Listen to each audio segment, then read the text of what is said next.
40 years, 4 decades of secrets buried in dungeons, melodies etched into memory, and a hero who never speaks but somehow says everything. From a single 128 kilobyte cartridge that changed gaming forever to sprawling open worlds that redefined what adventure means, The Legend of Zelda hasn't just survived, it's thrived in ways that defy every rule the industry threw at it. But here's what nobody talks about. The real reason this franchise refuses to fade isn't nostalgia, isn't graphics, and it certainly isn't luck. The truth runs far deeper, woven into the very DNA of what makes a game unforgettable. And that truth? It started with a simple question asked in 1986 that still echoes through every corner of Hyrule today. February 21st, 1986. That's when Nintendo released The Legend of Zelda for the Famicom Disk System in Japan. The game arrived in North America on August 22, 1987 for the Nintendo Entertainment System. What made this launch revolutionary wasn't just the gameplay, it was the battery-backed save feature, the first of its kind for a console game in North America. Players could finally stop, save their progress, and return to their adventure. That single innovation fundamentally changed how games could be designed, allowing for expansive worlds and lengthy quests that didn't need to be conquered in a single sitting. Shigeru Miyamoto and Takashi Tezuka created something that broke every mold. In an era dominated by linear platformers and arcade score chasers, they gave players a sword, a shield, and absolutely no instructions beyond a dangerous cave entrance. The game asked players to explore, to experiment, to get lost in a world that rewarded curiosity over obedience. The overworld connected 8 dungeons scattered across Hyrule, and players could tackle them in nearly any order they discovered them. This non-linear design philosophy was audacious for the time, trusting players to forge their own path through the adventure. The game sold 1 million copies on its first day in Japan alone. By the time the dust settled, The Legend of Zelda moved 6.51 million copies worldwide, making it one of the best-selling titles on the NES. But raw sales numbers only tell part of the story. What truly mattered was the cultural footprint. Kids drawing maps on graph paper, trading secrets at lunch tables, discovering that shooting arrows at every suspicious wall might reveal hidden passages. The game created a shared language of exploration and discovery that would define the franchise for decades to come. And then there was the music. Koji Kondo composed the iconic overworld theme under intense pressure. Originally planning to use Maurice Ravel's Bolero, Kondo learned mere months before release that the piece wouldn't enter public domain in Japan until 1988. He was off by 2 years. With only 1 day to spare late in development, Kondo wrote what would become one of the most recognizable melodies in gaming history. That theme didn't just accompany adventure, it became synonymous with it, playing in players' heads long after the console powered down. The genius of Zelda's foundational design lies in what it doesn't say. Link never speaks, yet players project their own heroism onto him. The game rarely explains its puzzles explicitly, trusting players to observe patterns and experiment with items. See a cracked wall? Try a bomb. Notice enemies vulnerable to specific weapons? Remember that for the boss fight. This design philosophy of environmental storytelling and logical problem-solving became the bedrock of every Zelda game that followed. The dungeon structure established a template that proved remarkably durable. Enter a labyrinth, acquire a special item unique to that dungeon, use that item to solve puzzles and defeat a boss, then claim a piece of the Triforce. This loop satisfied on multiple levels: the immediate gratification of solving puzzles, the long-term progression of growing more powerful, and the narrative satisfaction of gradually assembling the pieces needed to face Ganon. Each dungeon felt like its own self-contained adventure while contributing to the larger quest. Item progression gave players tangible growth. The wooden sword gave way to the magical sword. The small shield upgraded to the magical shield that could withstand fire. More heart containers meant facing tougher enemies. This progression wasn't just numerical. Each upgrade fundamentally changed how players approached challenges. The difference between 3 hearts and 16 hearts wasn't just survivability, it was confidence to explore dangerous territories and take calculated risks. Boss battles punctuated each dungeon with memorable encounters. Aquamentus, the first boss, taught players to read attack patterns and exploit weak points. Dodongo required bombs to defeat, connecting back to the dungeon's primary item. By the time players reached Ganon in level 9, they needed to synthesize everything they'd learned, using silver arrows while avoiding his attacks and tracking his invisible movements. Boss design in Zelda games became an art form, creating iconic encounters that players remember decades later. But The Legend of Zelda didn't rest on its template. The series understood something crucial. Tradition without evolution becomes stagnation. Each new entry had to honor what came before while daring to break its own rules. A Link to the Past arrived in 1991 for the Super Nintendo Entertainment System, expanding the formula in every direction. The introduction of the Dark World doubled the game's scope. Every location had a twisted mirror counterpart, and puzzles often required traveling between dimensions. This layering of worlds became a recurring theme, appearing in variations across Ocarina of Time's time travel, Oracle of Ages' temporal shifts, and A Link Between Worlds' wall-merging mechanic. Ocarina of Time in 1998 made the franchise's boldest leap, transitioning to 3 dimensions. The game introduced Z-targeting, a lock-on system that solved one of early 3D gaming's biggest problems: how to maintain precise combat in a 3-dimensional space. This innovation influenced countless action games that followed, from Devil May Cry to Dark Souls. The game's time travel mechanics split the adventure between child and adult Link, with puzzles and dungeons requiring coordination between both eras. Ocarina of Time sold over 7.6 million copies and set a new standard for what action-adventure games could achieve. Majora's Mask followed in 2000, with perhaps the franchise's darkest premise: 3 days until the moon destroys Termina. The game's time loop mechanic forced players to repeat those 72 hours, learning NPC schedules, completing side quests, and slowly piecing together how to prevent catastrophe. This ticking clock created constant tension, transforming what could have been a relaxed adventure into a race against inevitable doom. The game proved Zelda could embrace experimental mechanics without losing its identity. The Wind Waker in 2002 shocked fans with its cel-shaded art style, a dramatic departure from Ocarina of Time's more realistic approach. Initial reactions ranged from skeptical to hostile, but the game's visual design aged remarkably well, still looking stunning decades later. The sailing mechanics divided players. Some found traversing the Great Sea meditative and atmospheric, others felt it padded the runtime. Regardless of opinions on execution, Wind Waker demonstrated Nintendo's willingness to take artistic risks, even when facing backlash. Twilight Princess in 2006 swung back toward a darker, more realistic aesthetic in response to Wind Waker's reception. The game's transformation mechanic let Link become a wolf, adding combat variety and exploration opportunities. As a Wii launch title, it showcased motion controls, letting players swing the Wii remote to attack. Despite some motion control growing pains, Twilight Princess sold over 8.85 million copies and proved there was massive appetite for traditional Zelda gameplay with modern refinements. Skyward Sword in 2011 pushed motion controls further, requiring precise sword swings to solve puzzles and defeat enemies. The game served as the series' origin story, showing how the Master Sword was forged and establishing the eternal cycle of Link, Zelda, and Ganon's reincarnations. While motion controls proved divisive, the game's narrative ambition and dungeon design maintained Zelda's reputation for quality. But the biggest revolution was still coming. Breath of the Wild released on March 3, 2017, simultaneously for Wii U and Nintendo Switch, serving as the Switch's flagship launch title. The game shattered every Zelda convention. Players could tackle the final boss immediately after the tutorial.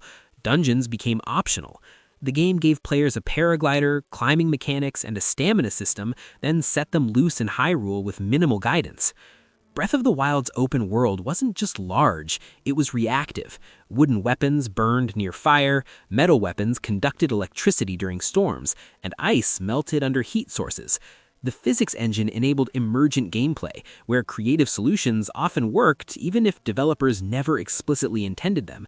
Players discovered they could shield surf down mountains, use wind generated by bonfires to paraglide, and manipulate metal objects with magnesis to create bridges or weapons.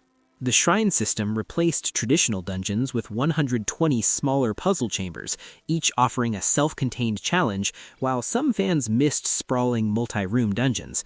The shrines allowed for bite-sized problem-solving that fit both portable and home console play. 4 divine beasts served as the game's major dungeons, each requiring manipulation of the entire structure to solve puzzles, rotating machinery in Va Rudania, controlling water flow in Va Ruda. The critical reception was overwhelming. Breath of the Wild earned perfect or near-perfect scores across major gaming publications, winning Game of the Year at the Game Awards 2017 and the DICE Awards. More importantly, it changed conversations about open-world design. Sales reflected that impact. Breath of the Wild sold 34.51 million copies by March 2025, making it the best-selling Zelda game in history and one of the best-selling games ever made. The game appealed to longtime fans and newcomers alike, proving that core Zelda principles, exploration, puzzle-solving, adventure, could thrive in radically different forms. Tears of the Kingdom released on May 12, 2023, building on Breath of the Wild's foundation while adding layers of complexity. The game introduced Fuse, letting players combine objects to create new weapons and tools. A shield fused with a spring bounced Link away from danger. A stick fused with a boulder created a hammer. These combinations weren't predetermined. The game's systems allowed for countless creative solutions. Ultra Hand took experimentation further, enabling players to attach objects together to build vehicles, bridges, and contraptions. Players constructed flying machines from fans and wheels, boats with steering mechanisms, and elaborate Rube Goldberg devices to solve puzzles. The game essentially gave players a toolkit for building their own solutions, trusting them to figure out creative approaches the developers might never have imagined. The game expanded Hyrule vertically, adding sky islands above and an entire underground region called the Depths below the surface. This 3-layered world created new exploration dimensions. Secrets in the sky might require ascending from the depths, and surface puzzles could demand items or knowledge from other layers. Tears of the Kingdom sold over 10 million copies in its first 3 days and reached 21.73 million by March 2025, establishing it as one of the Switch's fastest-selling titles. Throughout this evolution, one element remained constant: Link. The hero rarely speaks, serving as an avatar for players to project themselves into the adventure. This silence isn't a limitation, it's a deliberate choice that makes Link universal.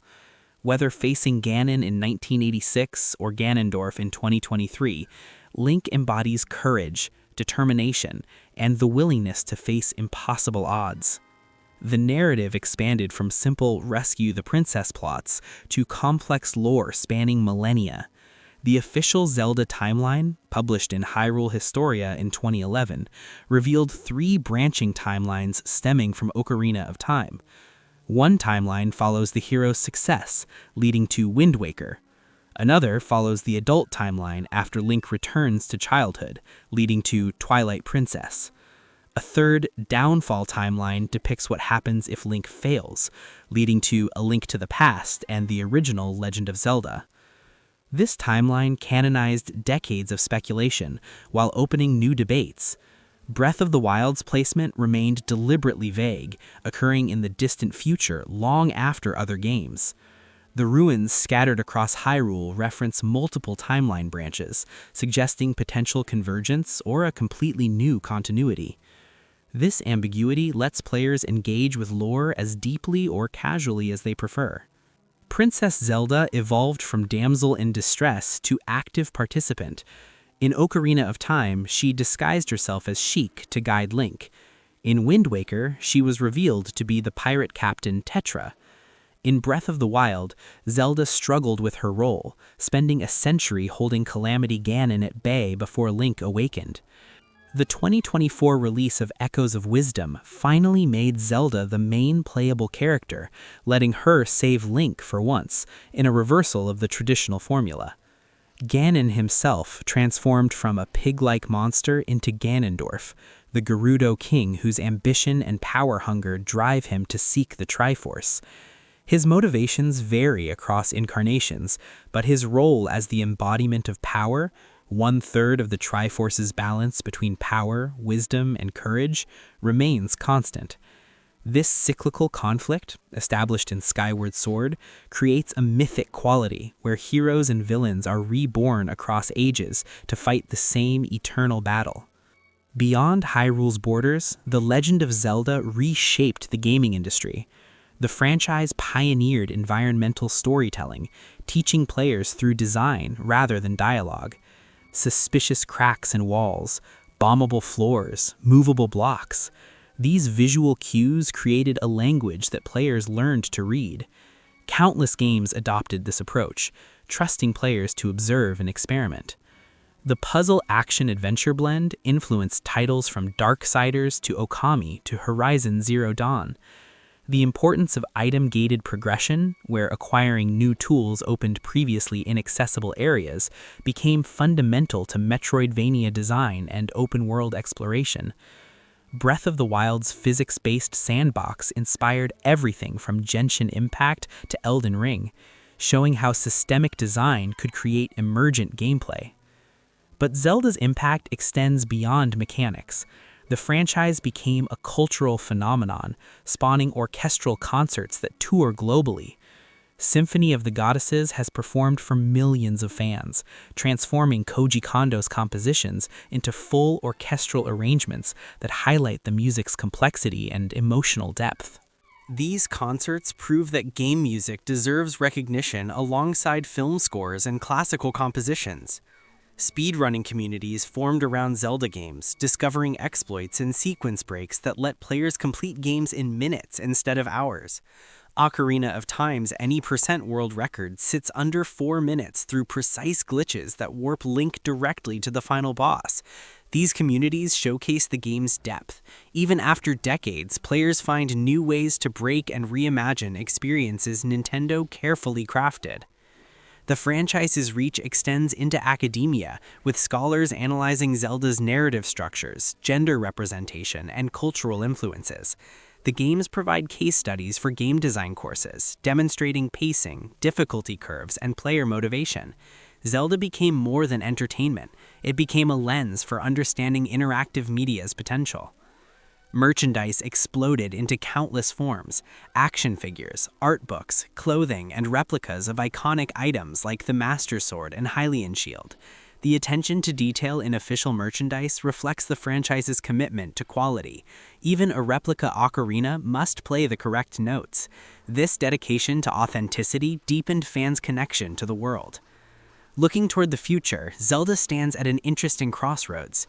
Tears of the Kingdom pushed the Switch hardware to its limits, raising questions about what comes next.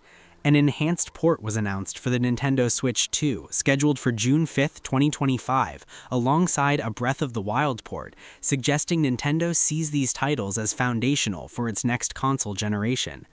Future innovations might embrace emerging technologies without losing series identity. Virtual reality could create unprecedented immersion, letting players physically reach for items or look around Hyrule's landscapes. However, Nintendo's history suggests they'll only adopt new tech when it enhances gameplay meaningfully, rather than for novelty's sake. Artificial intelligence could enable more dynamic enemy behavior and NPC interactions. Imagine Hyrule's inhabitants with schedules that adapt to player actions, creating emergent storylines based on choices, or enemies that learn from player tactics, forcing constant adaptation.